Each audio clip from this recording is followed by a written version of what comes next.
《周刊》报道，宋达明和老婆洪百荣、小儿子乖宝金22日出席新北孕育宝记者会。由于宋达明与1岁的乖宝年龄相差50岁，他常会忘记小孩的血型和身份证字号，在照顾儿子有种像爷爷的心态。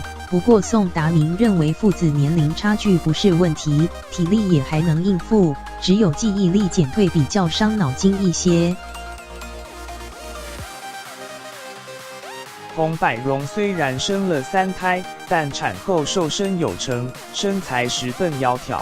她坦言生第1胎时有产后忧郁症，生完第3胎也出现类似症状。因为她在月子中心，宋达明在家照顾老大跟老二，她想家想到会独自在月子中心落泪。